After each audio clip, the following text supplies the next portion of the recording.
有2、3个人奉主的名聚会，那里就有主在他们中间。所以今天晚上神的荣耀和神的同在就要降临在我们中间，阿们吗？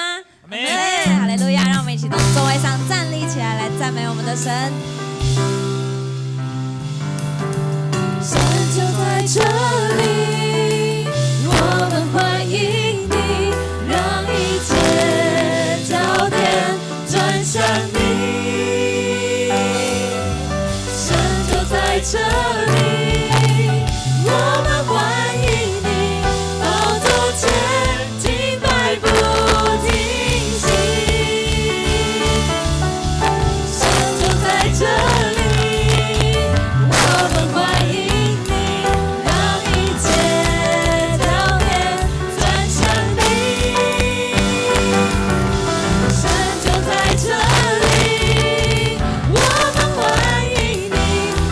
走进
神就在我们的当中，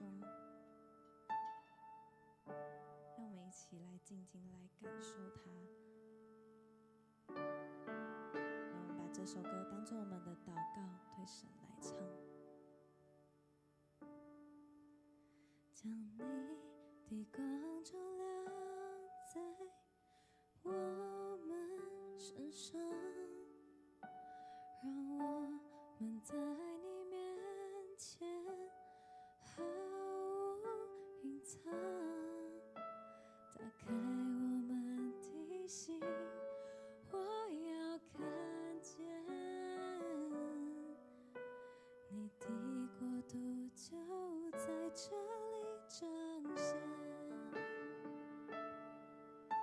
将你的光照亮在我们身上，让我们在你面前毫无隐藏，打开我们的心，我要看见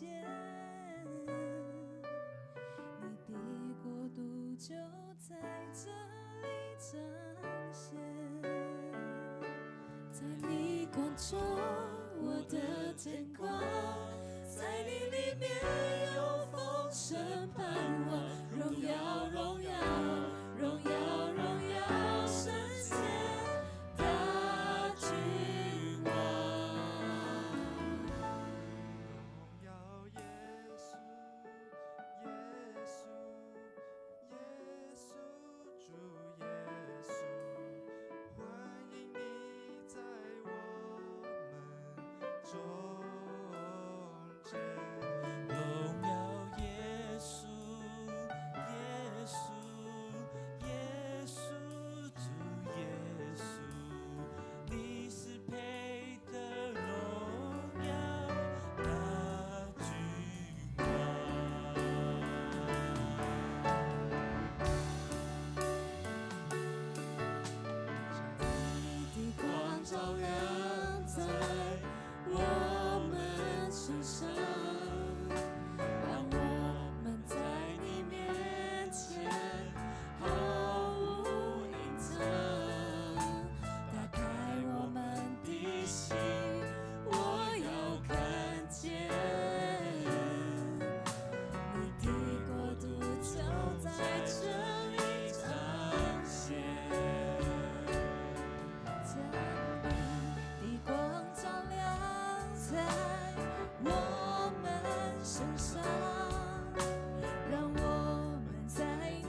是配得荣耀大君王，荣耀耶稣，耶稣，耶稣，主耶稣，欢迎你在我们中间，荣耀耶稣，耶稣，耶稣，主耶稣，你是配得荣耀大君王。是的，主啊，你是配得荣耀的大君王。主啊，我们要来到你的面前，更多的敞开我们的心，迎接你。所以主啊，此时此刻，求你帮助我们，打开我们的心。主，我们愿意迎接你，我们愿意感受你的同在，我们愿意听见主你的声音。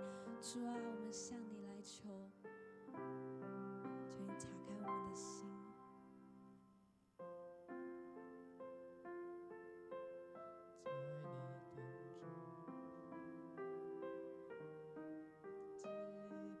来到你的面前，主耶和华，我们举手向你呼求。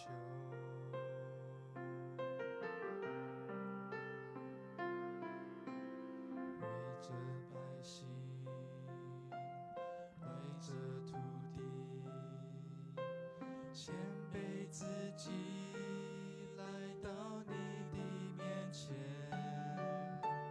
主耶和华，我们举手向你呼求。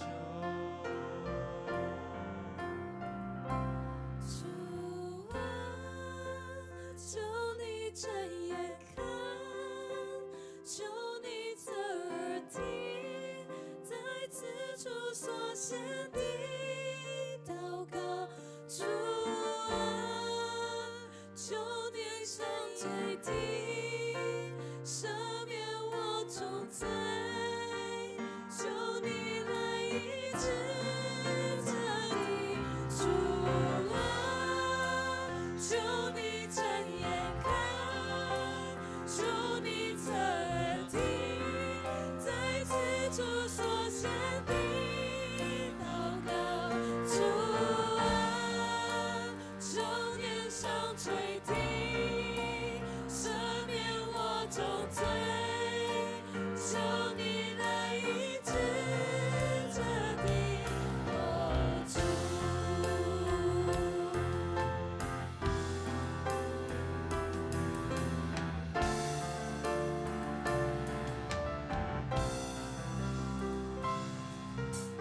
我们站立在你殿中，谦卑自己，来到你的面前。主耶和华，我们举手向你呼求。为着百姓，为着土地，谦卑自己，来到你的面前。主耶和华，我们举手向你呼求。主啊，求你睁眼看，求你侧耳听，在此处所献的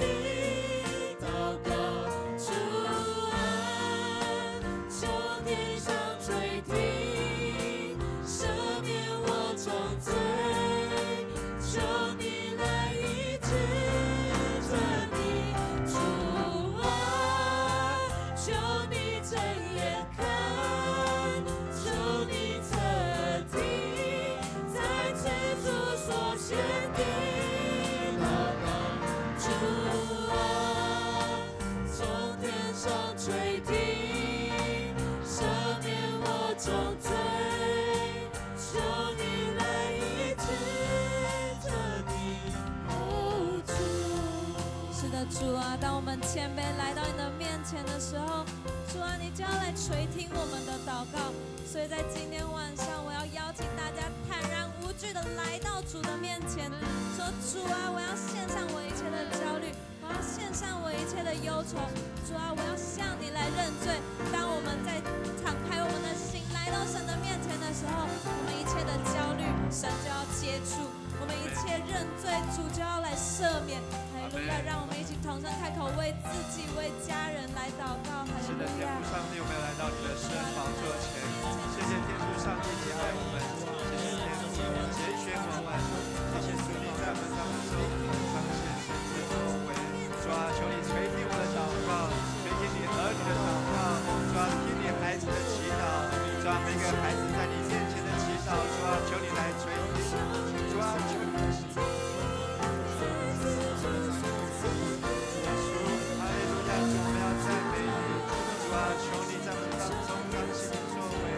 求你进入我们的心，主啊，进入我们的心，向我们吹气，向我们来吹气。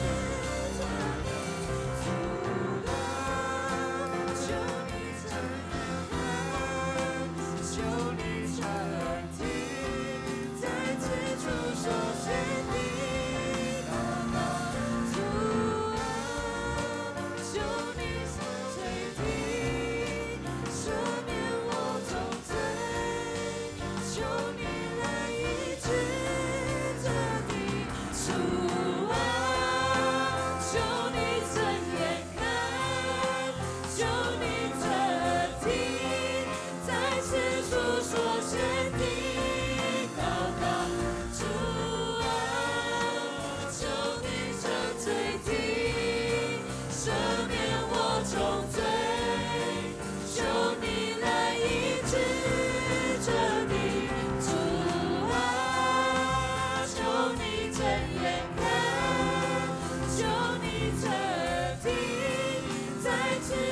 所献的祷告，主啊，从天上垂听，赦免我重罪，求你来医治这地。主啊，求你睁眼看，求你侧听，在此处所献的祷告。主啊，从天上垂听，赦免我重罪，求你来医治这地。主啊，求你睁眼看，求你侧听，在此处所献的祷告。主啊，从天上垂听，赦免我重罪，求你来医治这地。主啊，求你睁眼看，求你侧听，在此处所献的祷告。主啊，从天上垂听，赦免我重罪，求你来医治这地。主啊，求你睁眼看，求你侧听，在此处所献的祷告。主啊，从天上垂听，赦免我重罪，求你来医治这地。哦，主。是的，天父上帝，我们知道你就在我们的当中，你的圣灵保惠师运行在我们的中间。你让我们每一个孩子用心灵、用真实来敬拜你。谢谢你接纳我们的不完全，谢谢你爱这个不完整、不完全的我们。谢谢你让我们有机会、有福分，能够来到耶稣基督的施恩座前，能够来到主你的十字架，再次把我们身上的一切重担，把我们生命当中一切残累我们的罪，把我们心中一切各样的七情六欲，不属神所喜悦的，都要钉在十字架上。主啊，今天再次释放你的儿女，释放你的仆人，让我们能够在上帝的话、上帝的灵当中，生命得到自由，让我们的心能够向主来敞开，再次更新我们的生命，苏醒我们的灵，献上我们的敬拜、赞美与祷告，都是奉靠主耶稣基督的圣名。阿们。在你要坐下以前，跟你旁边前后左右人跟他祝福说：今天晚上神要大大的触摸你。今天晚上神要大大的触摸你。今天晚上神要大大的触摸我们。阿们。让我们一起来看今天的经文，是记载在历代志下的第7章，从12节到第18节。历代志下第7章12节。夜间，耶和华向所罗门显现，对他说：我已听了你的祷告，也选择这地方做祭祀我的殿宇。我若使天闭塞不下雨，或使蝗虫吃这地的出产，或使瘟疫流行在我民中，这称为我14节，我们一起来读：这称为我名下的子民，若是自卑祷告，寻求我的面，转离他们的恶行，我必从天上垂听，赦免他们的罪，医治他们的地。15节，我必睁眼看，侧耳听，在此处所献的祷告。好，弟兄来念16节。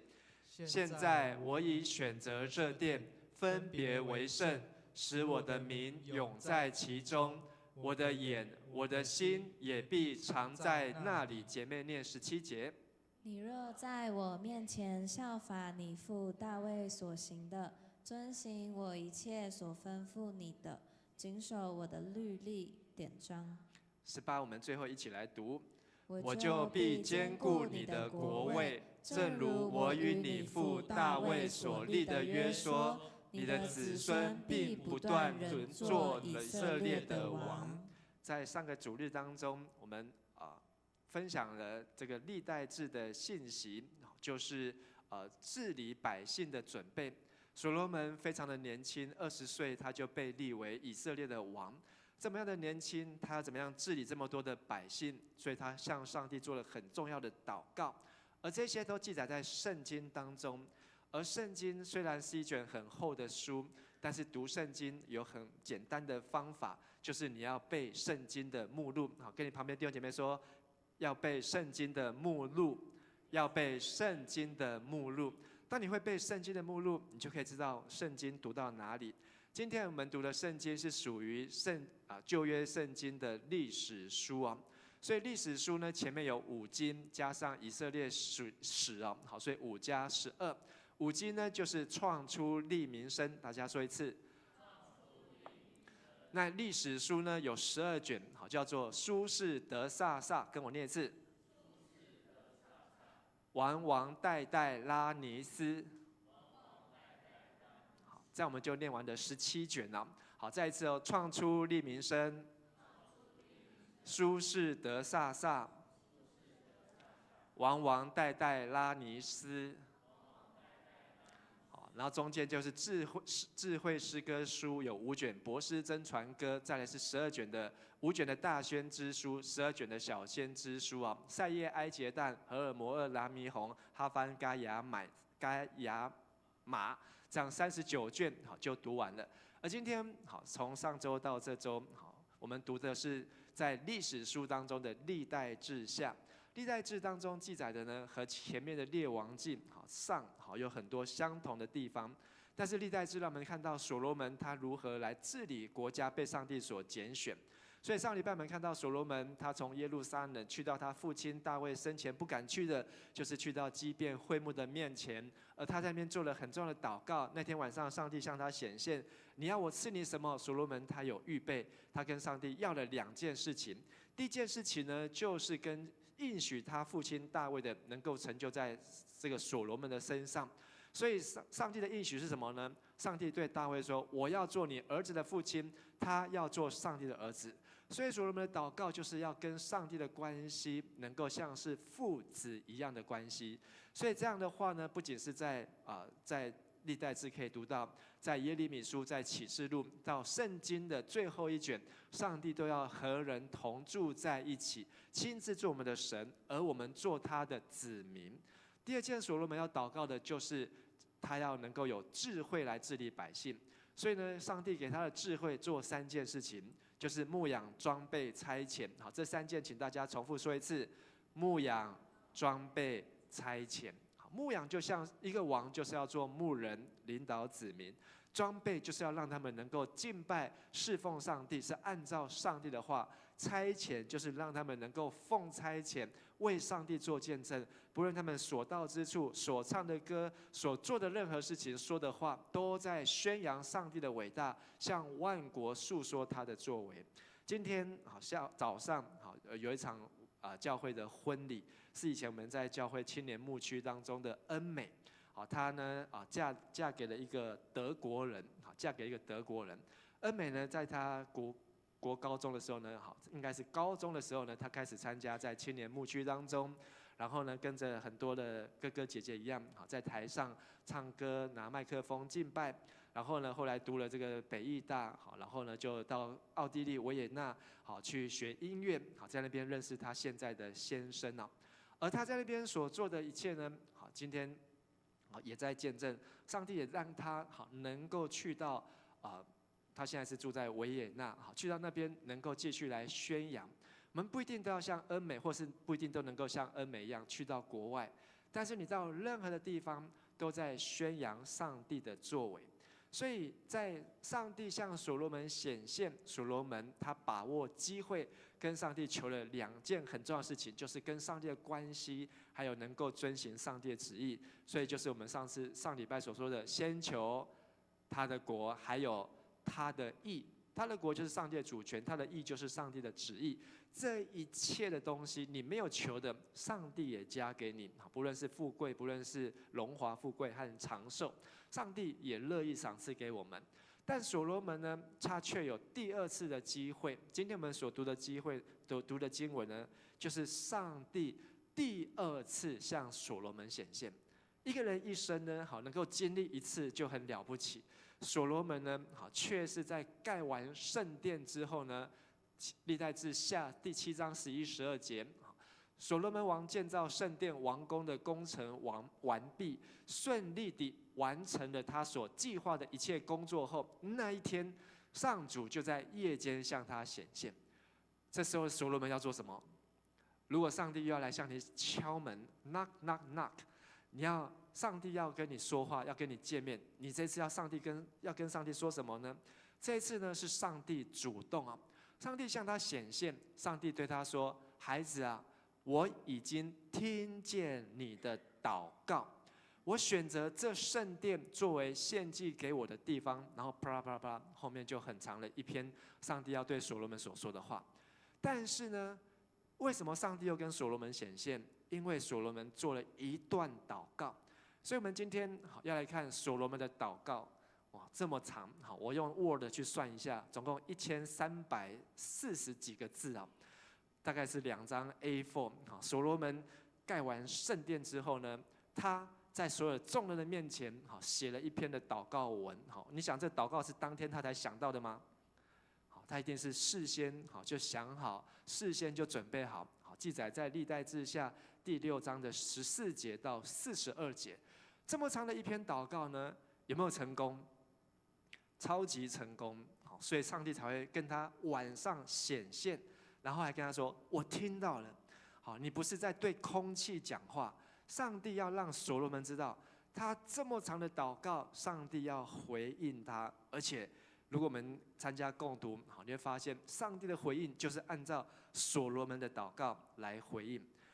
我可能没有时间来跟大家讲，到底所罗门这祷告做了什么事情。但是呢，在这祷告当中，所罗门求了10件事情，求了总共有10件的事情。这10件的事情呢，是所罗门他做充足的预备。所以我们今天不是要看这段祷告文，我们要来学习所罗门他到底如何预备祷告。我觉得在这边牧师就挑3件事情和大家一起来分享。第一个，所罗门祷告是双膝跪下，向天举手。好，我们一起说一次：双膝跪下，向天举手。有没有人从来没有跪过的？从来都没有跪过的有没有？但没有举手，大家可能都有跪过。好，但跪过就很多原因啊。好，你们什么时候被跪下来？被罚的时候，现在这个年纪还有。好，牧师小时候常常跪哦，好都要被罚跪，好罚跪哦，好做错事情好就要跪下来，好在那边好忏悔，就要跪在那边好来不能动好，然后呢直到爸爸好这个妈妈好气消了好才能够站起来。好，但是长大之后呢，发现祷告也要跪下来。一个所罗门王，他有没有做错事情？没有，但是他为什么要跪下来呢？历代志下第6章12到13节，这是圣殿盖完之后，他做的祷告的开头。所罗门在那天的献殿的礼拜当中，当着以色列会众面前走到上主的祭坛，那个祭坛呢，好很高，好所罗门特别请人从遥远的地方用铜匠、石匠、木匠、巧匠盖了一个很高的祭坛，好2层楼高。他站上去的时候呢，所有的在那边参与的人都看得到。他一站上去，好那边有写2公尺2寸哦，好这个是长，好高呢是1公尺3寸。所罗门站在台上。在人人可以看见的地方就跪下来，然后呢，向天举起什么？双手。所罗门的祷告呢，他先跪下，然后举手，代表他在上帝的面前的谦卑啊。所罗门跟他的父亲好都在这个圣殿的当中参与很多，而这个圣殿的原始的设计图呢，是给摩西的。透过摩西从西乃山上下来传达，然后呢，以色列人他们就遵行了将近400年，300多年。但是呢，到了大卫的时候呢，大卫把这一套的敬拜 upgrade 把它升级，就是在音乐的部分。大卫他是一个会乐器的人，所以在2个礼拜前我们有分享，大卫透过应该是3个礼拜，这父亲节就之前。大卫透过他在音乐上面，上帝给他的恩赐，他让整个原来会幕很安静、很严肃、很庄严的敬拜呢，加上了各种的乐器之外，还有诗班、还有合唱、还有和声。所以在这个大卫时期，他所预备的这些利未人呢，他们不仅是做会幕的工作，还做音乐的工作。而他的儿子呢，继续他老爸把这样的音乐继续用在圣殿当中，而且他儿子又升级了会幕的什么呢？升级会幕圣殿的祷告。过去在这个利未人的服事当中，他们都是一个口令一个动作，按照圣经所写的，然后呢，非常的规矩严肃。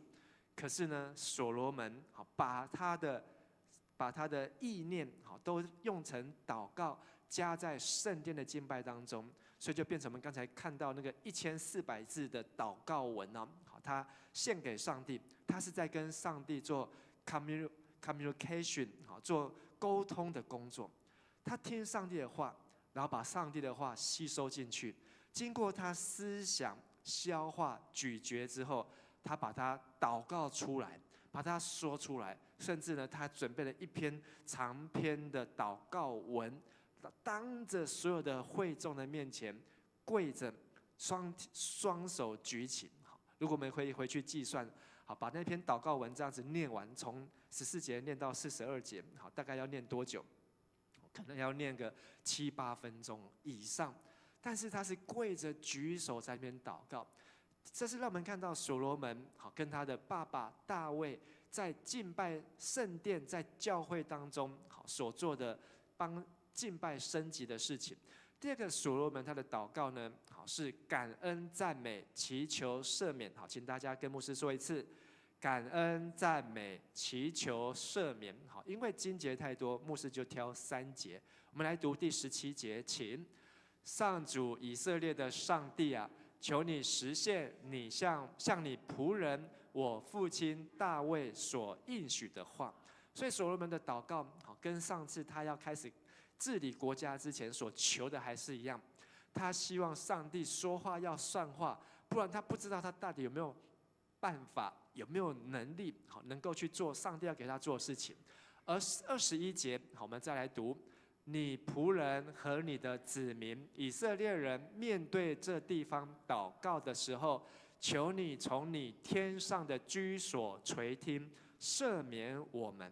所以所罗门，他知道他的父亲还有他花了大半辈子心血，这个所建造为上帝所建造的圣殿，不仅只是一个壳，不仅只是一个外观漂亮，然后这个富丽堂皇啊。很多时候我们去欧洲最喜欢去看什么？教堂，因为那教堂都怎么样？哇，盖得雄伟，然后又高又大，都比所罗门圣殿可能还要更高又更大，甚至呢保存的比所罗门圣殿更久。但是所罗门他知道，他盖这个圣殿的目的不是要让游客来这边观光客来这边拍照，来这边打卡，来这边摆 pose 的，不是来这边摆拍的。他建造这个圣殿是为了他的子民，就是他们需要的时候、祷告的时候，只要来到这圣殿，甚至面对就是进入到这圣殿的时候呢，他们在这边跟神所求的，求上帝垂听，而且他还加上一句话：赦免我们，赦免我们。在所罗门的祷告这一段祷告文当中呢，赦免我们，他总共出现了5次，赦免我们。虽然所罗门那时候还没有做什么坏事，虽然所罗门他的国家、他的百姓、他的子民在那个时候并没有做什么错事，甚至呢也没有遇到饥荒，也没有遇到战争，也没有遇到瘟疫，也没有遇到蝗虫，但是所罗门的智慧让他知道，在上帝的治理当中，他都把这些放在祷告当中预备起来。所以所罗门求了10件事情当中呢，刚才所讲的他通通讲到了：饥荒、瘟疫、焚风、霉烂、蝗虫、蚂蚱、仇敌围困，或是百姓犯错犯罪，不管他们做错什么事情，只要他们愿意来到这个殿，愿意来到上帝面前，求上帝听和赦免。最后一节，这个祷告的结束前，40节，我们一起来读：我的上帝啊，现在求你观看、侧耳听我们在这里献上的祷告。这是我们刚才那首唱的敬拜诗歌的第3首，就是引自历代志下第7章所写的经文。但是我们现在读的是第6章哦，所以这一首诗歌是引用历代志下第7章。可是呢，它的真实的出处呢，却是在第6章，是在所罗门的祷告。好，那我要稍微介绍一下这首诗歌啊。这首诗歌有没有人知道作曲是谁？作词作曲。好，作词是圣经，是所罗门的祷告。作曲呢是葛兆新牧师，知道谁是葛兆新牧师吗？好，你爱永不变，你流出宝血。洗净我污，好，这个作者，好，还有你爱永不变，从今时到永远，我居然把他的歌改唱了。好，葛兆新牧师，他在写这几首都是他很有名的歌。好，但是刚才那首歌呢，是他在读神学院的时候所写的。好，那时候兆新牧师几岁？他才大我2届。好，所以我去读的时候呢是25岁，他大概是26、27岁。好，所以他在20几岁的时候呢，就读了历代志下第7章，好，然后呢写下这首诗歌。这样一晃呢，好，他现在已经50几岁了，好，大概快30年了。好，30年过去，好，我们在唱这首诗歌的时候，有没有感受到对上帝的这种祷告的心、祷告的火？好，这首歌大概可以唱30分钟，好，可以连续唱30分钟，甚至可以唱1个小时。好，因为他的这个诗歌的旋律歌词呢，就是让你唱个不停，就是让你用来祷告的。但是我要讲的是，上帝回应的这个历代志下第7章，好，我们这虽然不会用这个当做信息。好，历代志下第7章，这称为我们一下等一下我们会读到，若是谦卑自己，祷告寻求人面，转离他们的恶行，我必从天上垂听，赦免他们的罪，医治他们的地。我必睁眼看，侧耳听，在此处所献的祷告。这句话，上帝给所罗门的回应，但是是所罗门跟上帝求的事情。上帝啊，你要听祷告，不是拿个手机，好，然后边看电视，然后边在听我们的祷告，或是上帝，好，你一边在吃东西，一边听我们祷告。睁眼看，好，就是上帝用你的大眼睛看一看这些人在这里祷告。侧耳听，侧的意思就是把你的耳朵拉下来，身体弯下来，从天上来垂听，在这个圣殿所献的祷告。所以所罗门他的祷告当中，真的是改变了以色列人，甚至改变我们今天跟上帝之间的关系，是晋级了一大步。大卫透过敬拜，让我们跟上帝的关系可以进一大步。所罗门的祷告，让我们跟上帝的关系，在很糟糕、很凄惨的状况当中，居然还能够到上帝的面前，因为所罗门为我们求了这件事情。所以没有听神的话，就没有合神心意的祷告。请大家说一次。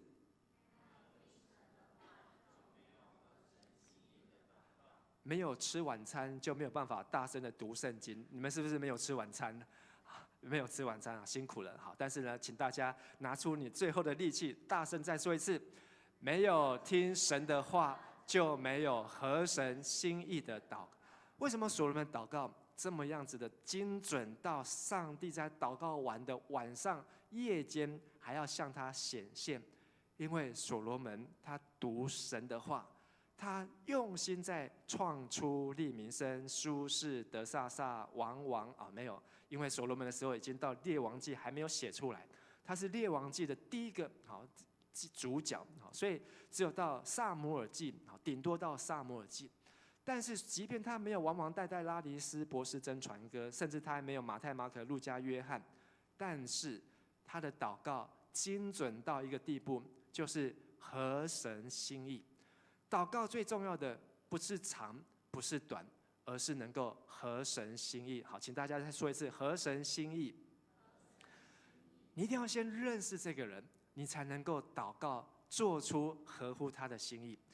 在今天的这个婚宴当中，有个小游戏。好，这个小游戏呢，主持人呢出了10题，就是呢，请新娘背对背好坐着，然后呢，2个人都要把鞋子脱下。然后呢，各自拿一只鞋子，好，就是新郎新娘有一只男生的鞋子，一只女生的鞋子，新郎也是一只男生的鞋子，一只女生的鞋子。然后主持人就连续考他们10个问题，好，谁最喜欢吃，好，谁最会煮，好，谁打呼最大声，然后啪啦啪啦啪啦啪啦，然后他们很厉害，从第1题到第9题都对。然后呢，到了第10题的时候，这一题我听了有点难。这一题呢，第10题主持人问说：你们2位，好，新郎新娘谁先爱上对方？谁先爱上对方？哇！就你猜他们2个的答案是什么？他们2个呢，这个题目他们完全都不知道，好，都没有套招。可是呢，他们2个人同时把2只鞋子都举起来，哇！在场的人好，通通都吓一跳，好，连那个主持人也吓一跳，都没有套招，结果他们的这个 tempo， 他们的答案居然从第1题一路对到最后1题哦，好，所以呢，大家都给他们满堂的喝彩。在一个彼此相爱的关系，好，或是建立关系当中，好，让我们能够互相知道对方的一切，一起生活，好，一起共事。我们跟上帝的关系也这样，当我们每一天越多读上帝的话，他们每一天越多去认识上帝对我们所说过的，我们就能够举鞋子的时候，至少举牌子的时候不会举错，合神心意的祷告。而创出利民生、苏士、得撒撒、王代拉尼斯，虽然所罗门他有参与到中间的箴言，还有传道书和雅歌，但是因为他熟读圣经，他知道圣经的题材，知道圣经要表达的内容，所以以至于所罗门作诗3000啊。好，在这个箴言里面列王记说所罗门作诗3000，结果他只有1首诗被记载在诗篇当中，但是他却有3本书，就是传道书。年轻的时候是雅歌，然后呢，壮年的时候是传道书，壮年的时候是箴言，年老的时候是传道书。他有3卷书被收录在圣经当中，所以这是他跟上帝花时间建立关系所得到的恩赐哦。好，虽然圣经没有这样子告诉我们，但是我们可以观察得到。第二个，所罗门的祷告呢，也让我们看见，没有行神的话，就没有什么呢？福杯满溢的生命。耶稣在登山宝训告诉我们说，听到还要去行道。好，这是雅各书说的。聪明的人就像是听得到，然后去行的，就是把房子盖在哪里？磐石上面。愚昧的人只会听，但是呢，他却行不出来，就是愚昧的人把房子盖在哪里？沙土上面。因为我们要怎么样根基稳固？就是你要去 practice， 你要去实践，你要去操练。所以上帝的话不是拿来装在脑袋里面，而是能够行出来的。好，跟你旁边的弟兄姐妹祝福，上帝的话是要实践出来，就有福杯满溢的生命。所以诗篇告诉我们要按时候结果子。那个 bear fruit 好，结出果子好，就是因为你能够行出来，好，能够有 action， 能够有行动。最后所罗门的祷告结束之后，有火降下，荣光充满哦。这是在历代志下第7章，所罗门王跪着，双手向天举起，哇，手都很酸的。好，然后还要讲这么大一篇的祷告，一祷告完毕，火就好，这个麦克风的灵敏度很好。好，如果是在牧师啪就套会打起啊，火就从天上降下来，把所有那边好前面历代志说他们奉献了几千头的牛，好，然后呢几千头的羊，还有呢几千头的这些好，我来念一下，有22000头的牛，12万只的羊，全部都排在圣殿面前。好，你们这几天有没有看到楼下在干嘛？出门都看到干嘛？大家大拜拜。有没有人摆了2万只的牛？有没有？不要说2万只，1只牛有没有？现在都摆什么？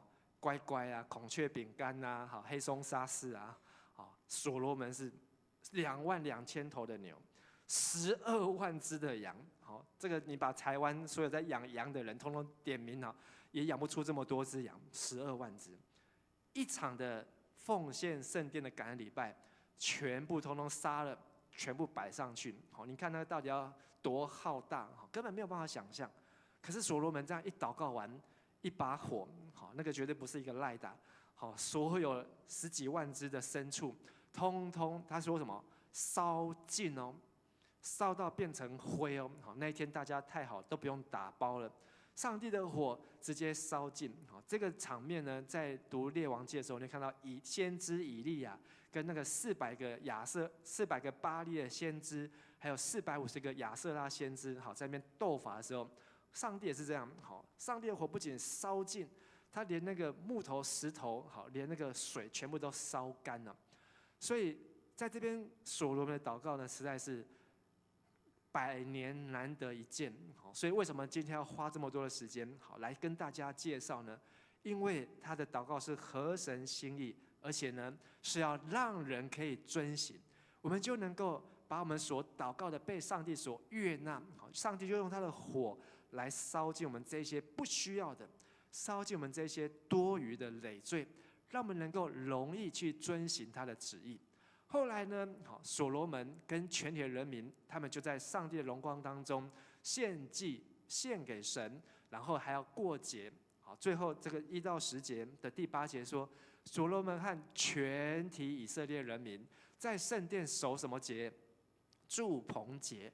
住棚节是犹太人的新年。好，他们的新年从一声号角叫做吹角节开始。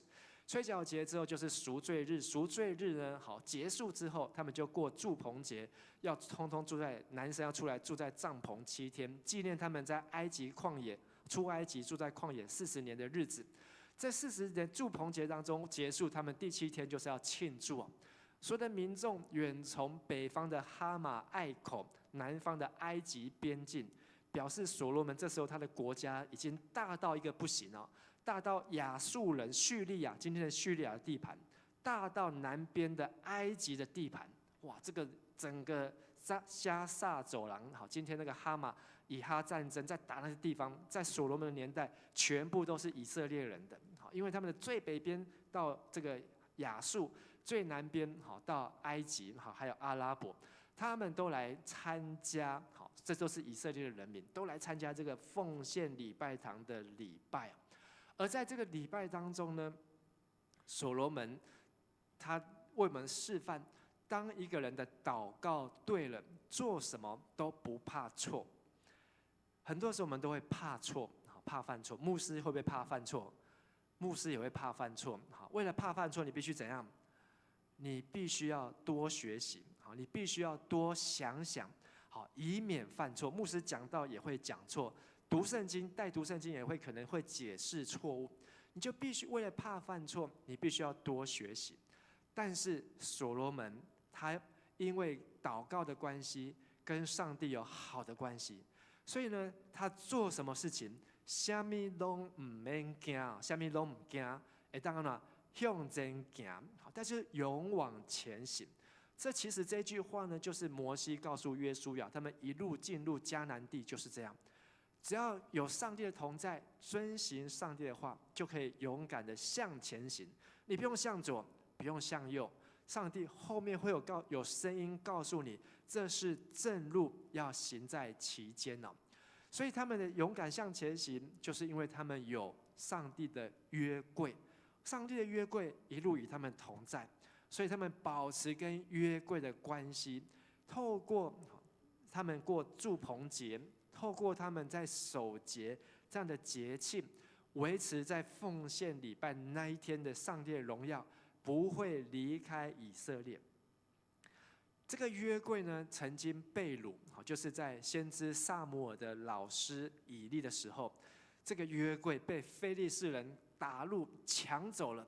抢走之后呢，从上帝的会幕当中把约柜抢去非利士人的境内。我们有分享过这个故事。结果那一天以利不知道，后来他知道上帝的约柜被掳了，他就讲了一句话：上帝的荣耀离开以色列了。讲了2次之后，往后一跌，头就撞到门槛，就死了。好，以利他的一生就是在约柜面前服侍。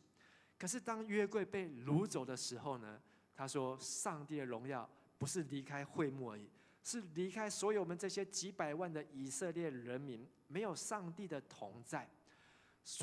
大卫所罗门好不容易从约柜被掳那一天到今天，所罗门盖完圣殿，把约柜放进去，刚好相隔140年了，过了140年。这140年当中，上帝的荣耀其实没有真的完全离开以色列，但是象征的就是上帝的同在。所以上帝借着他的约柜，借着他的荣耀，借着他的火，那在最后一段，上帝的荣耀就降下，而他们就又透过住棚节，透过大家一起过节，来定期每一年这个时候都要过节，来守住上帝的同在，而不让上帝的同在离开啊。这个荣耀的希伯来文叫做 Shekinah， 大家说一次 Shekinah。好，所以现在台北有个教会叫做什么？夏凯纳，夏凯纳教有没有听过？夏凯纳灵粮堂哦，好，他们设了一个教会，就是用这个字来。Shekinah 这个字荣耀，在希伯来文当中的意思，是一个重量，是一个重量。好，如果你去这个沃郡的时候呢，举重，那个每次在举重就想到Shekinah。荣耀呢，它本身就是一种感觉，它不是一个视觉，它是一种重量感。当上帝的荣耀降临的时候，你会有一种重量的感觉，就是从上面这样降下来。你有没有被人家压过？好，或是被人家这个玩游戏的时候压在你的身上，或是会有一个重量在你的身上。而上帝的荣耀降临下来的时候呢，好，如果我们读圣经，在那一天，那些祭司他们要圣殿要开工的时候，祭司在那边不是迎接约柜进入圣殿的时候，那些祭司他们本来都是站着，好吹号啊、弹琴啊、唱歌啊，但是上帝的荣耀同在，所有祭司通通都不能站不住了，好，那个重量一直压，最后就怎么样？这些祭司就只能够可能就只能够蹲下来，好，或是只能够伏在地上，甚至就是趴在约柜的前面，好，因为被那个上帝的荣耀重量压在这当中。而上帝在夜间回应所罗门，对他说了这几句话，后面还有，但是我只要邀请大家读这边就好。上帝告诉所罗门说：“你的祷告我都已经听见了，只要他们就是以色列百姓向我祷告，第二个谦卑悔改，第三个离弃他们所做的坏事，我就会第一垂听他们的祷告，第二因着他们的谦卑赦免他们的罪，第三他们离弃罪的时候，我就会重新使他们的土地繁荣起来。”所以这是上帝给所罗门的应许。15节，我会看顾这圣殿，还会垂听在这里所献的祷告。所以今天很多人都去圣殿祷告，只可惜那个所罗门圣殿已经不在了。但是呢，他们还有所罗巴伯的圣殿，所罗巴伯圣殿也不在了。他们还有所罗巴伯圣殿后来留下的围墙。所以今天呢，去以色列只能够在一个西墙哦，好，它就是圣殿的一面西墙，好，现在叫做哭墙。他们去那边祷告，好，去那边跟上帝求。上帝说：“我会看顾这殿，垂听在这里所献的祷告。”但是他的意思是说，不是我们要祷告，大家都要买机票飞到以色列去。圣殿代表的就是教会，教会就是代表是耶稣基督的身体啊。好，所以我们一定要记得，我们在读旧约的时候，好，一定要想到新约，看到圣殿就要想到教会。而这个教会，想到教会就要想到是耶稣基督的身体，就是所有的弟兄和姐妹。因为我选择了他，他就是教会，使教会分别为圣。这个教会就是基督徒。上帝选择基督徒，我们还有让基督徒分别为圣，还有让基督徒作为永远敬拜神的地方。我要时时看顾基督徒，保护基督徒。如果你像你的父亲大卫一样的忠心侍奉我，遵行我的法律诫命，我一定会信守我向大卫所许下的诺言，就是大卫之约。他的后代就是教会的后代，要永远治理国家，就是上帝的国。我现在做一个超译，就是把旧约的圣经直接翻译到新约，再把新约的圣经翻译到今天的教会。这段圣经在告诉我们的，就是我们的教会要做什么事情。来到教会是要和弟兄姐妹一起祷告，一起谦卑悔改，还要一起离弃我们所做的坏事。上帝就会垂听，上帝就会赦免我们的罪，上帝会重新使这个教会的弟兄和姐妹的生命都要繁荣起来。所以耶稣说：“我来的是要叫羊得什么？生命，并且得的更怎样？丰盛，重新繁荣起来。”圣殿，这句话请大家念一次：圣殿是一时，祷告呢是一世啊。所罗门的圣殿金碧辉煌，光那个黄金20几万公斤的黄金，有人去计算，20几万公斤的黄金有多大？感觉起来呢，好像哇，是不是一间的房子啊？这里有物理系的，这个我不知道算的对不对啊？物理系再帮忙再算一次，20万公斤的黄金。如果呢是一个全实的黄金，大概就是1立方公尺，就比这个讲台再矮一些，就这么大而已，就这么大的一块金块。他用这么多的黄金来盖这些的圣殿，然后呢有各样的灯台、桌子、器皿，还有金银铜铁石。圣殿最高的地方有15层楼，而那个最长的地方有27公尺啊。圣殿这么样的浩大，但是不过是一时。到了尼布甲尼撒王、巴比伦王的时候，圣殿就被尼布甲尼撒王的手下把圣殿拆得一干二净。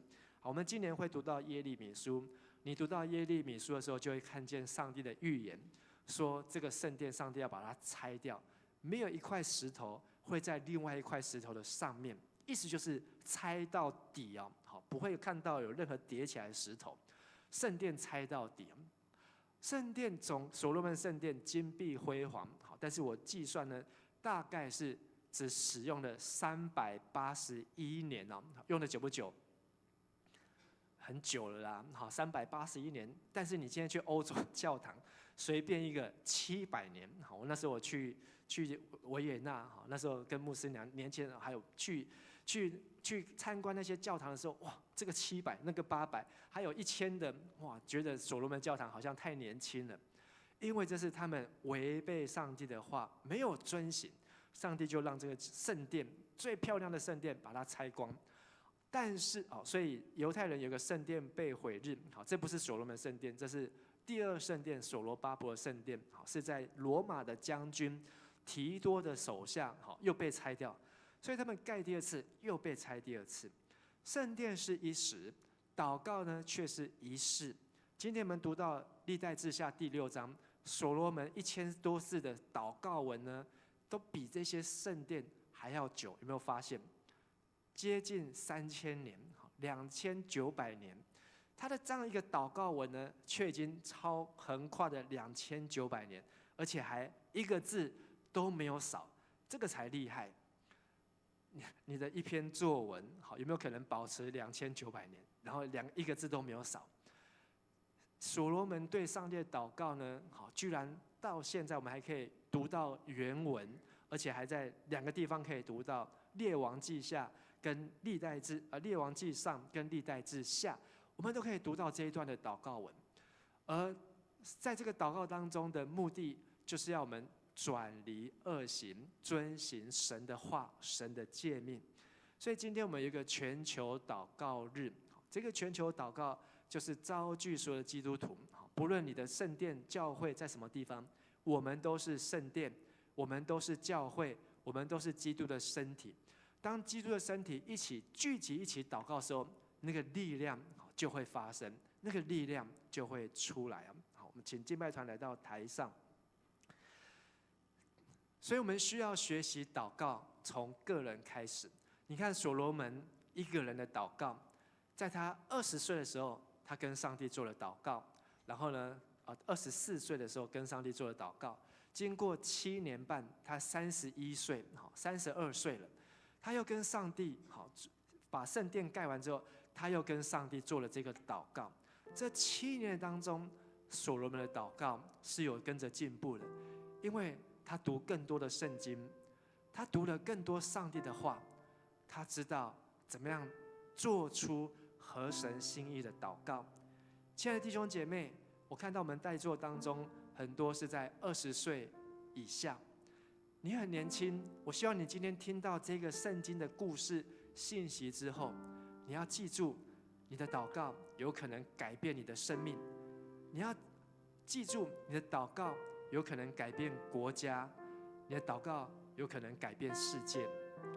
在去年选总统的时候，有一个总统的候选人说：“把国家还给你，把国家还给你。”哇，很多人听到这句话，非常的感动，出来投他一票。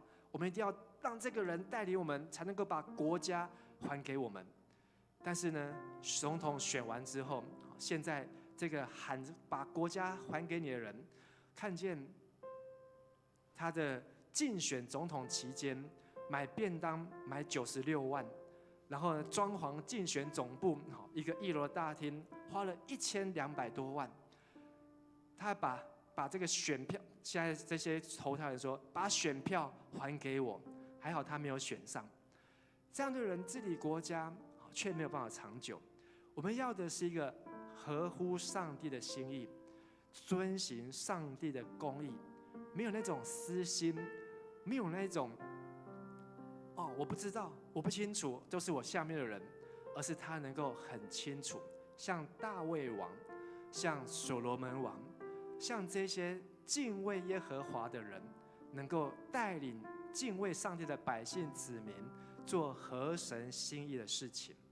所以我们要一起来祷告，全教会一起来祷告。今天我们在这边一起的礼拜，我们就是一个教会，阿们。当我们能够一起敬拜，上帝喜悦的不是只有台上的人拿麦克风的人，只有站在前面的人祷告，也不是只有喜悦牧师或是喜悦长老、喜悦这一些同工的祷告，而是每一个人一起祷告的时候，上帝他就喜悦，他的荣耀就要降下来。而我们要一起来祷告，求神，好，我们一起来念这一句：求神升级我们敬拜，借圣灵和真理敬拜。在我们等一下唱这首回应诗歌的时候，让我们学习大卫的敬拜，不是那种很传统出埃及记，好，在会幕面前像个木头，然后呢都不能够立正站好，又不是在唱国歌，而是敬拜是要用心灵，让圣灵在你的心中诚实，用真理来敬拜。第二个，我们一起来读：求神帮助我们祷告之前都能领受当日玛纳。上帝的玛纳在旷野是一天一份，刚刚好让你吃得饱，而且吃完还甜甜的，就是你慢慢的含在嘴巴里面，你会感觉一个甘甜。你把上帝的话读进去，要读到一个程度，就是在你的心舌头上面是甜的。上帝的话读进去，从你的嘴巴出来，开口也是甜的，有一个香味。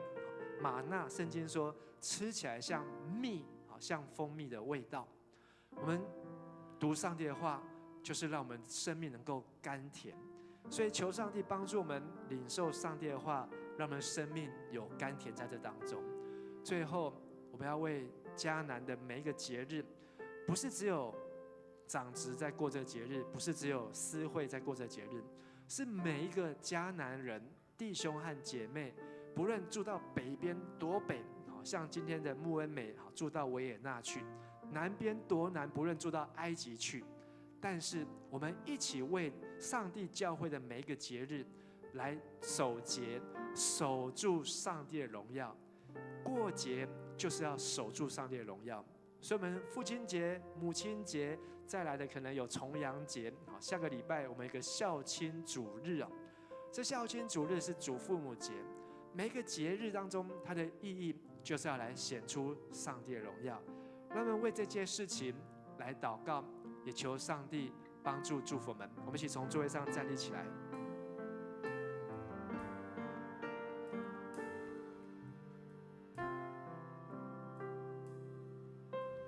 我们站立在你殿中，谦卑自己来到你的面前，主耶和华，我们举手向你呼求，为这百姓，为这土地，谦卑自己来到你的面前，主耶和华，我们举手向你呼求。主啊，求你睁眼看，求你侧耳听，在此处所献的祷告。主啊，从天上垂听，赦免我重罪，求你来医治这地。主啊，求你睁眼看，求你侧耳听，在此处所献的祷告。主啊，从天上垂听，赦免我重罪，求你来医治这地。哦，主。当我们等一下再次唱这首诗歌的时候，我希望你为你自己来祷告，想象你就是那所罗门，想象在今天的晚上，上帝要向你来显现。当神向你显现的时候，说：“孩子，你要什么？你尽管求，上帝必垂听。”我希望你的祷告能够像耶稣所说的：“主啊，我要先求你的国，我要先求你的义，这一切东西你都要加给我。”第二个，当神向你显现的时候，我希望神对你说的第一句话就是：“孩子，你的祷告我已经听见，我要听你的祷告，并且我乐意把你所求的来赐给你。”让我们再次在这首诗歌当中，让我们学习像所罗门，学习像大卫，来求神的国，求神的义，为我们的教会，为我们的城市，为这个土地来祷告。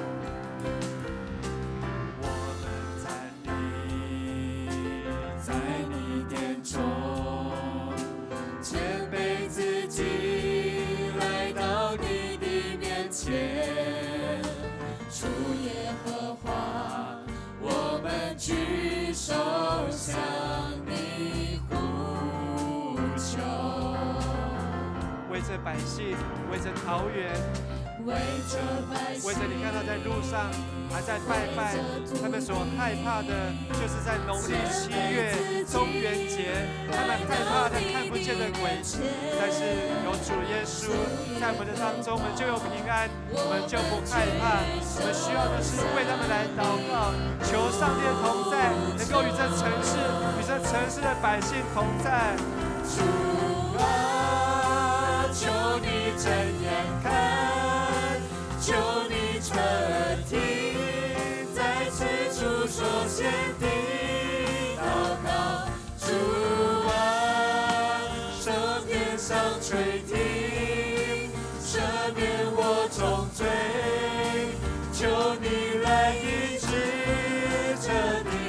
主啊，求你睁眼看，求你垂听，在此处所献的祷告。主啊，从天上垂听，赦免我重罪，求你来医治这里，哦主。亲爱的弟兄和姐妹，牧师想要邀请你跟着牧师一起来祷告。我知道这个事情是很不可能的事情，但是唯有借着祷告，能够让这不可能的事情变为可能。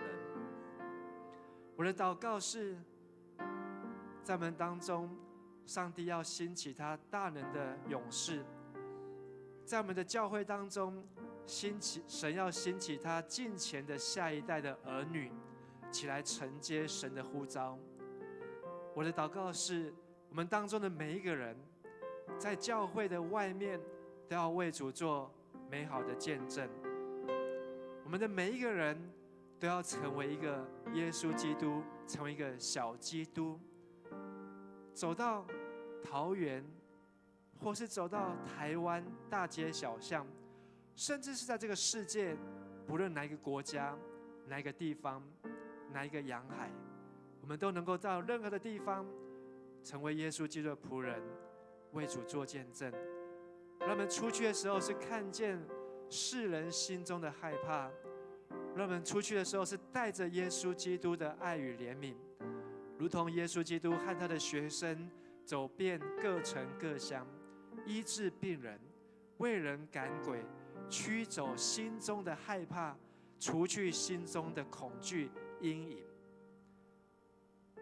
亲爱的弟兄姐妹，我邀请你和牧师一起，这个时候我们像所罗门一样，如果你愿意，我邀请你，我们一起跪下来，把这个不可能的祷告带到上帝的面前，把这个不可能的祷告，让我们化为同心合一的祷告。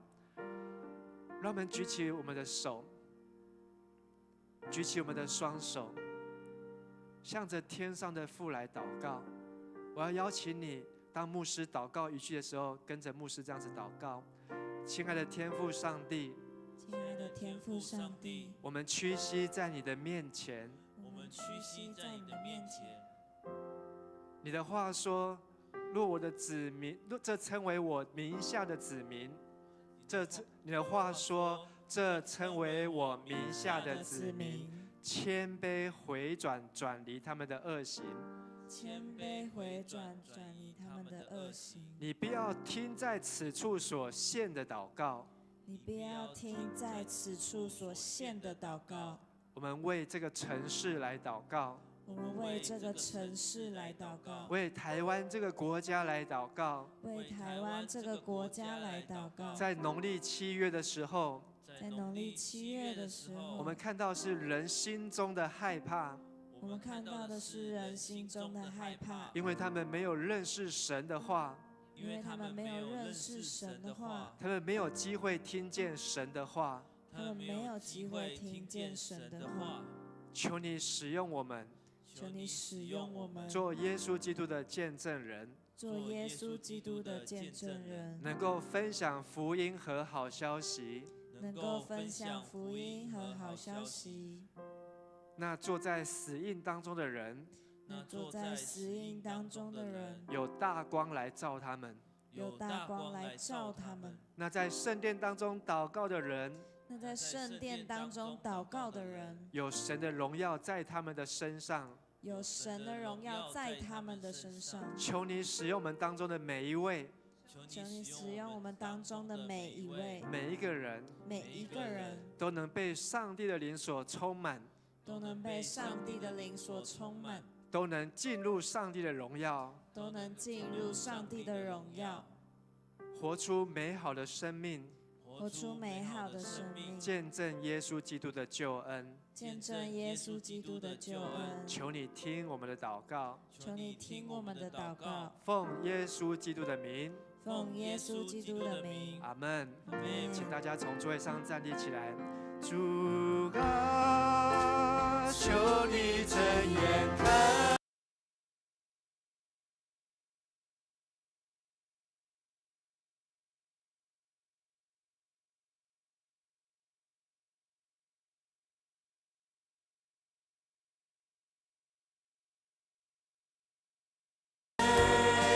求你来医治这里，主啊，求你睁眼看，求你彻底在此处所献的祷告，主啊，从天上垂听，赦免我重罪，求你来医治。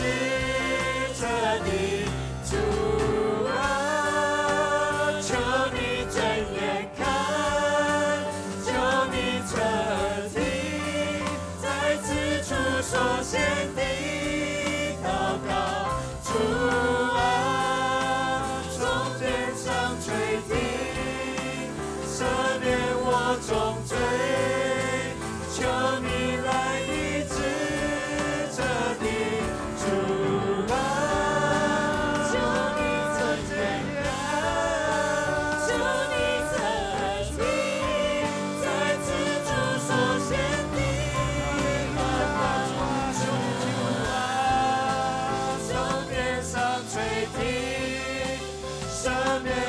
重罪，求你来医治这地，哦主。是的，天父上帝，谢谢你让我们有机会听见所罗门王的祷告，让我们在年轻的时候就知道我们要懂得祷告，寻求你的面，转离我们的恶行。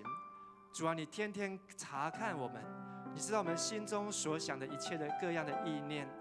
愿上帝的话每一天成为玛纳，降临在我们的心中，成为那天上的灵粮，能够在我们的每一天脚前做我们脚前的灯和路上的光，让我们能够像所罗门王一样有智慧，能够懂得消化你的话，把上帝的话读进去，并且觉得甘甜，让上帝的话语能够滋润我们的生命，让我们的灵能够苏醒。相信在未来的日子当中，上帝必要大大的使用我们。有一天，上帝你不仅要牧养我们，你还要装备我们，有一天你更要差遣我们出去，到你所要我们去的地方，不论是在台湾、在日本、在任何一个国家、任何一个地方，我们都能够为主做那美好的见证，并且看见有我们脚掌所踏之地，上帝你就要与我们同在。你要带来这个地方的翻转，你要带来这个地方的复兴。让我们先为中华路来祷告，让我们先为桃园市来祷告，为我们的国家台湾来祷告，让我们能够和各个教会、全球的教会一起来祷告。让我们不是只有来圣殿，而是我们自己就要成为圣殿，成为耶稣基督的身体。愿上帝你使用我们，召聚我们，差遣我们，听我们的祷告。我们这样祷告祈求，都是奉靠救主耶稣基督的圣名。阿门。那么拍掌，把荣耀归给耶稣。哈利路亚，哈利路亚，哈利路亚。拍掌，把荣耀归给耶稣。哈利路亚。弟兄姐妹，请坐。奉献是基督徒感恩的表现，是一种感动回应神的恩典，是一种行动为主圣工所用。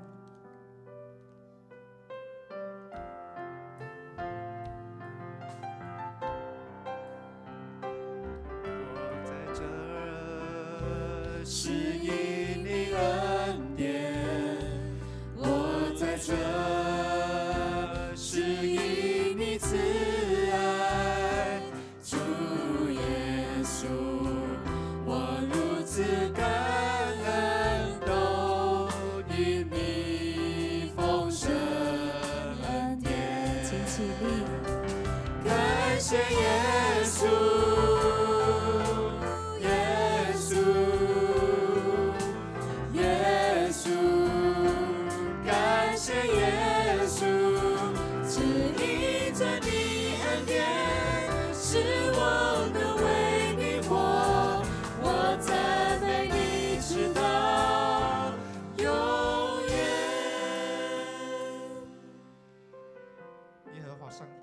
是圣洁，你是荣耀大君王。感谢你让我们今天能在周六的晚上来到你的殿中敬拜你，也感谢你让我们可以透过牧师的讲道学习所罗门的祷告。求你使我们的祷告是合你心意的，是有能力的，也求你洁净我们的身体，洁净我们的灵，洁净我们献上的祭。求你赦免我们的罪，求你医治这地，求你医治正在外面那些还没有信你的那些惧怕恐惧的人。主啊，现在我们要献上我们的时间、金钱还有才能为主圣工所用。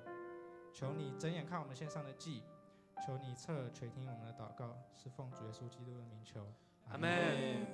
哈利路亚！让我们再次来赞美我们的神。阿门。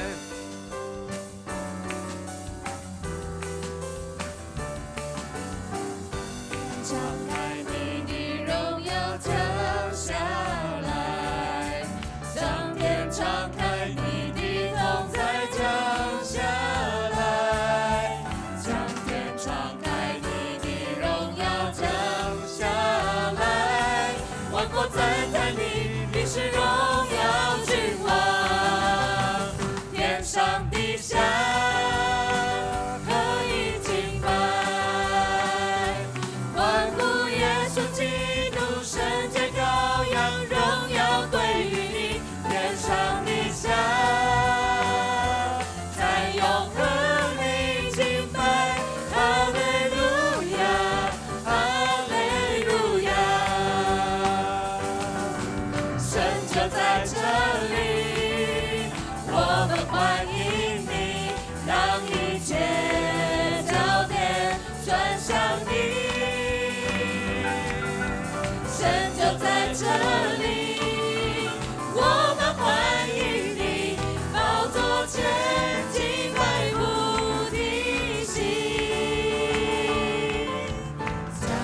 敞开你的荣耀降下来，将天敞开你的同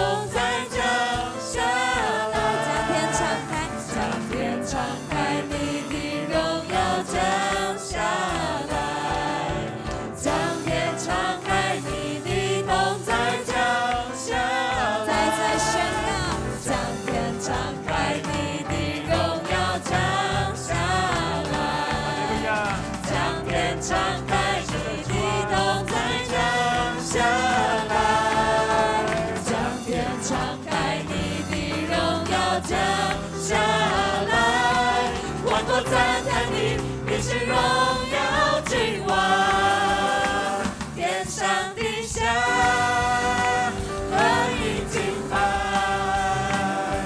欢呼耶稣基督，圣洁羔羊，荣耀归于你，天上地下，在永恒里敬拜。哈利路亚，哈利路亚，哈利路亚，哈利路亚，哈利路亚，哈利路亚。还想把荣耀归给耶稣，用最大掌声，哈利路亚，哈利路亚。谢谢主耶稣，主耶稣，我们相信你的荣耀在我们身上的时候，我们可以感受得到。主耶稣，我们相信，当我们每一次奉主的名聚集的时候，你就必要在我们当中。主耶稣，我们相信，因着你，我们每一个人都要成为天父上帝的儿女。愿主耶稣基督天父的恩典，主耶稣基督的慈爱以及圣灵的帮助，常常与你们众弟兄姐妹同在，使你们的祷告能够得到上帝的垂听，使你们的祷告能够合乎上帝的心意，使你们的祷告能够结出福杯满溢的生命，从今天起直到世世代代，永永远远。阿门！再次拍掌，把荣耀归给主耶稣。哈利路亚！请坐。好，大家请坐。好 ，Hello， 大家好，我是陈汉。Hello， 晚上好。好，然后跟你前后左右的弟兄姐妹说，很高兴在家中看到你。很高兴在家中看到你。也跟你好好讲啊，后面的也要讲。然后对，很高兴在教会看到大家。好，那我们今天的消息报告，我们的有今天来到我们当中的新朋友吗？第一次来到周六礼拜的。介绍一下。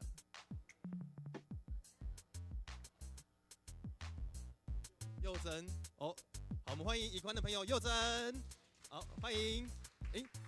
也是大学生吗？好，那我们等一下有这个家庆的小组，欢迎就是大学生，就是佑真来到那个家庆小组当中。好，欢迎。好，那接下来是我们第一则报告。好，那在9月7号早上10点，然后在这个地方新堂，我们即将举行下半年度的投影训练，然后请现任的投影同工，还有对我们现在投影服饰或是使用这个新软体的大家有兴趣者都可以来参加。那报名的话，请叫投影的组长婕妤。好，那第二个，生日助学金第2学期的从8月初开始申请，那请预申请者请备好你的申请单，还有你的成绩单影本，交到干事室的生日助学金收件盒。然后时间快到喽，直到9月8号截止，所以学青们就是也要进行的，就是赶快加紧脚步。好，那第3个也是跟大家息息相关的好消息，就是我们在9月1号就进行第5次的圣礼典，然后预受洗者请在8月18号，就是在明天，然后记得在那个明天之前跟主任干事或是行政干事报名，然后记得成人洗礼或是进行坚信礼的，要先完成纪要整理的课程才可以受洗哦。好，对，那这个颜色不一样了，就是要特别注意。好，大家一起来念一下哦。我们9月份的时候，教会只开放到几点？对，22点。对，跟你所谓别人说22点就不能在教会喽，22点就不能在教会喽。对，22点要申请住宿，可能要跟牧师申请。对，然后那请就是各个活动或是聚会，请在9点半之前结束，就是请大家配合。好，那这个也是红色的，就是非常重要。对，就是我们59周年的户外礼拜，即将在10月13号的8点到下午6点进行。然后我们会一起去真理大学的进行主日礼拜，然后中午到下午会去淡水1日游，然后傍晚会回到桃园进行在老船长餐厅晚餐。好难念，老船长餐，好，会回桃园吃晚餐。所以这个丰富的行程呢，然后我们会着收报名费1人400元，然后请现在就是即日起，然后跟各组长以小组为单位来报名。对，然后报名也快到了，就是在9月1号截止。然后请大家可以趁这个时候，可以拿起你的手机来扫 QR code。好，我问一下哦，有报名的举手。很多人没有报名。好，那现在手放下，就是刚才没有举手了，现在把手机拿出来。10月13号，我们就要一起去那个59周年的户外礼拜。对，就是一起去真理大学进行户外礼拜，然后淡水1日游跟回桃园吃晚餐。对，好，给大家3秒钟。好，对，没关系，就是如果刚才没有扫到的，我们等一下会在小组或是在群组当中会再发布那个连结，请大家再就记得这个资讯。好，那接下来这个，目前教会建堂基金的义卖，就是我们在现在本堂的1楼有摆放历年的营服、T 恤或是帽子、背包等，然后那这些奉献的金额为，现在昨天有听玉哥有一个更新的报告，就是现在是出清的活动哦。现在的价格就是每件100元，3件200元，8件500元，20件1000块，就是这些奉献的金额都会使用在教会的建筑基金使用。所以呢，就是现在的这个可以团购揪团，没错，就是一起穿那个允许现在戴的红色帽子也不错。对，所以等一下大家卖完了，哇！大家手脚要快，因为接下来可能那个所剩的数量不多。对，所以就是尺寸跟数量有限，就请大家在平日干事有上班的时间，或是主日的时候到教会1楼挑选。好，那再来也是一个很重要的。好，那接下来是圣经共读。那圣经共读我们会再继续的开放，就是我接下来要读历代志下，帮我按一下，历代志下。那我们的时间有加长，变成8月12号到9月20号。然后一样是华语场，在8点到8点半。然后这次的非常不一样的是，我们有邀请教会的同工，或是像青年牧区的同工，有一起参与，不论是读经或是祷告，或是那个放诗歌的服事。